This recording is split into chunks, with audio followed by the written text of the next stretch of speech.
when I was about 3, my mom took me to see an orchestra, and she said, "What instrument do you want to play?" And I pointed to the bass fiddle, of course. So it was the violin.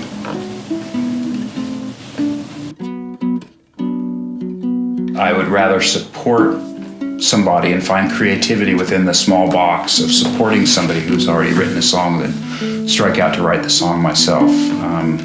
Especially playing with Dani, she's such a prolific songwriter and such a creative personality that it really works well with us if I just create a nice, supportive platform for her to do her thing.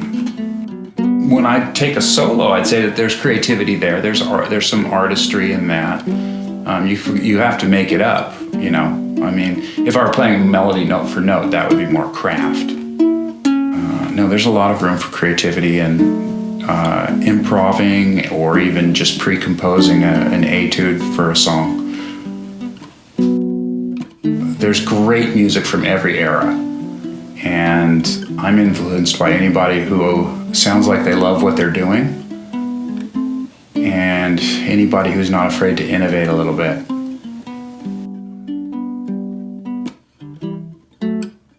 What do I like about Pepe's design? I guess, one of the things I like is this grand tenor. To me, this is really connected with this particular instrument. You can see it's got a big body.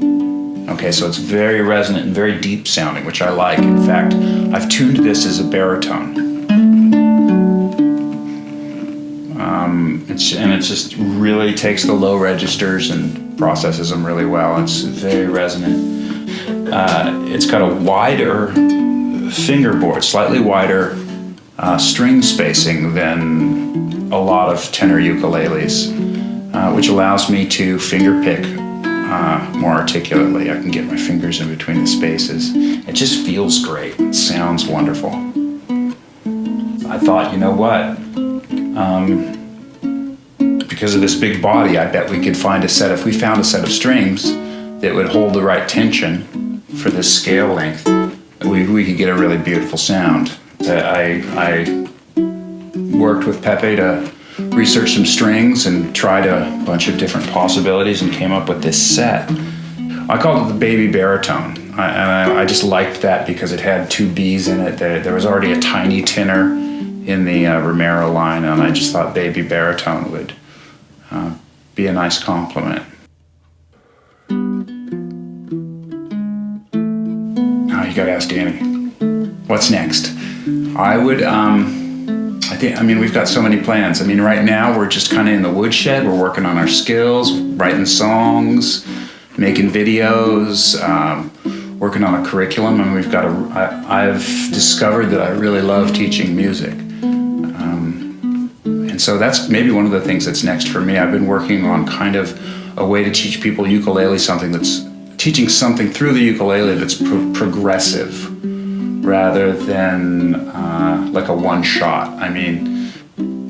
When we do it online on a month-by-month basis, we can create a foundation and then build on that foundation, and really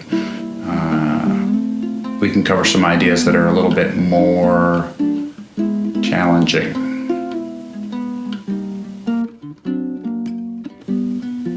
To prospective students of the Academy, I would say that if your goal is to mostly have fun, but grow a little bit, and you're willing to put in 5 or 10 minutes of practice a day, then I think you would have a lot of fun playing with us and getting to know the other students in the group. And I think that we can offer you something on your musical path that maybe you couldn't easily find elsewhere.